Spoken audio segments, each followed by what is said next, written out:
Hai teman-teman, apa kabar semuanya? Ketemu lagi dengan saya, Mr. Sun. Kali ini saya akan mencoba untuk mendemonstrasikan sebuah aplikasi sistem ya, yang ini merupakan aplikasi pesanan dari seorang teman atau kolega bisnis saya untuk mengontrol kas suatu rumah ibadah yang ada di Medan. Ya. Jadi aplikasi ini pada dasarnya bertujuan untuk mengawasi uang masuk dan uang keluar pada sebuah rumah ibadah. Sistemnya adalah di sini akan meliputi kode perkiraan, donatur, jemaah, toko, pemerintah. Kemudian prosesnya adalah kas masuk alias penerimaan uang dan kas keluar yaitu uang keluar. Untuk kebutuhan pembelian keperluan rumah ibadah, kemudian pengontrolan biaya-biaya operasional rumah ibadah, dan pengontrolan donasi ataupun sumbangan-sumbangan yang masuk ke rumah ibadah. Oke, kita mulai aja langsung. Aplikasi ini terdiri atas 4 menu utama. Kita mulai dari menu data. Jadi ada kode penerimaan. Jadi untuk transaksi kas masuk dan kas keluar itu kita harus membuat kode perkiraan. Ya. Kode perkiraannya gimana? Salah satu contoh seperti ini saya buat. Ya. Jadi ada sumbangan para donatur, jenisnya in atau out. Biasanya ini adalah in. Kemudian itu adalah pendapatan operasional rumah ibadah. Ya. Ada juga yang out. Contoh outnya itu adalah seperti ini, biaya internet, biaya telepon, listrik, dan lain sebagainya. Ya. Itu adalah untuk perkiraan kas keluar. Kemudian kita mulai lagi ada lagi sumber penerimaan kas. Jadi uang masuk dari kas masjid itu biasanya diperoleh dari siapa? Kita bisa mendatanya. Seperti yang sudah saya input sebelumnya, itu ada dari masyarakat umum. Misalnya sumbangan yang tidak diketahui yang diberikan oleh masyarakat. Lalu ada lagi jemaah masjid. Itu jemaah masjid adalah orang-orang yang mungkin sering datang ke masjid atau orang-orang yang tinggal di sekitar masjid yang menjadi jemaah masjid. Lalu ada lagi anggota masjid. Anggota masjid adalah jemaah masjid yang masuk dalam sistem keanggotaan pengurusan rumah ibadah. Lalu ada pemerintah. Contoh daripada pemerintah adalah misalnya rumah ibadah ini menerima sumbangan dari pemerintah setempat. Ya. Kemudian dari lembaga sosial juga ada. Lalu jika ada donatur tertentu, donatur khusus perorangan juga bisa kita input. Ya. Oke, lanjut. Kemudian sumber pengeluaran kas. Sumber pengeluaran kas itu apa? Yaitu uang-uang yang dikeluarkan untuk didonasikan atau disumbangkan kembali kepada para jemaah ataupun dari toko-toko atau pemerintah yang harus kita mesti bayar. Contohnya PLN,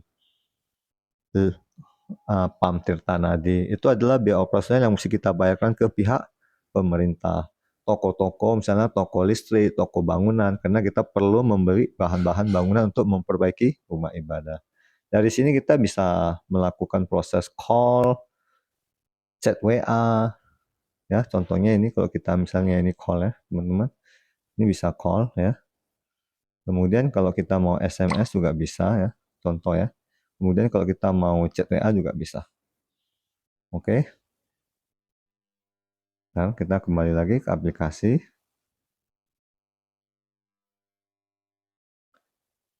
Yang terakhir adalah data jemaah. Data jemaah di sini adalah orang-orang yang sering datang ke rumah ibadah ini untuk bersembahyang dan mendaftar sebagai jemaah rumah ibadah bersangkutan.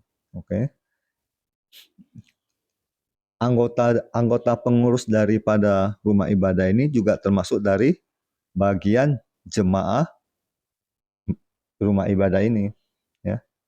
Oke, lalu proses transaksi. Transaksinya cuma ada dua, yaitu transaksi penerimaan kas dan pengeluaran kas. Kalau penerimaan kas, itu simpel aja, biasanya diterima dari sumbangan. Hanya aja sumbangannya dari mana? Apakah dari masyarakat umum, apakah dari jemaat bersangkutan, ataupun anggota, ataupun nama orang tertentu ya. Kalau kita mau tambah, tekan aja tombol tambah, lalu isi datanya. Jenis penerimaan itu adalah sumbangan atau non-sumbangan ya. Kalau non-sumbangan, contohnya seperti penjualan barang-barang bekas rumah ibadah yang tidak dipakai lagi. Ya. Jadi ini dia penerimaan kas, kita coba aja ya. Penerimaan kas, sumbangan dari siapa? Misalnya dari perorangan, Bapak Haji Imran, ID perkiraan, sumbangan dari para donatur, masuk sebesar 100.000. Ini contoh aja ya teman-teman. Yaitu sumbangan aja, sumbangan ya. Lalu foto amplop ataupun bukti uang yang masuk. Kalau tidak mau diisi, kita coba aja, mungkin bisa tanpa foto. Oke teman-teman, begitu ya. Kemudian tadi itu bisa diprintkan. Bisa diprintkan seperti tadi sumbangannya 100.000, kita bisa cetak bukti penerimaan sumbangan. Ya, oke, kita print. Oke. Kemudian ada lagi transaksi pengeluaran kas, yaitu uang yang dikeluarkan untuk membiayai kegiatan operasional masjid atau didonasikan kepada orang-orang atau jemaah yang membutuhkan. Kita tekan tombol tambah, lalu kita isi, misalnya kita bilang donasi ya, donasi siapa yang penerimanya? Tentunya jemaah masjid. ID perkiraan misalnya donasi ya, keluar misalnya 25.000. Oke, deskripsi hari maulud atau apa pas di hari itu. Nomor bukti kalau ada isi, kalau nggak ada boleh dikosongkan ya. Lalu difotokan pada saat pemberian atau uang yang ada di amplop boleh difotokan ya. Contoh aja ini kita ambil ya. Misalnya ini aja contohnya ya, yang diberikan disetujui oleh misalnya ketua dan pengurus. Oke. Kemudian daftar jemaah yang diberikan siapa aja, boleh diketik ya, misalnya Budi dan Elis. Oke. Jumlah satuan misalnya 10.000. Oke, lalu save. Ini tadi totalnya 25.000 ya, berarti kita tambah lagi. Yang terima adalah Gunawan besar 15.000. Jadi terurai dengan jelas uang yang dikeluarkan itu diketahui diterima oleh siapa dalam sistem ini ya. Kita save. Oke, sekarang kita tinggal, ini dia tadi kalau mau lihat teman-teman ya. Oke. Sekarang kita tinggal melihat laporan. Laporan itu ada sebenarnya 3 aja ya. Ada laporan penerimaan kas, ada laporan pengeluaran kas. Sedangkan laporan kas di tengah ini apa? Yaitu penggabungan dari penerimaan dan pengeluaran kas. Kalau kredit adalah pengeluaran kas, kalau debit adalah penerimaan kas. Kita bisa tentukan dari tanggal berapa sampai tanggal berapa ya. Oke. Kita mulai dari laporan penerimaan kas, tanggal 10 bulan 2.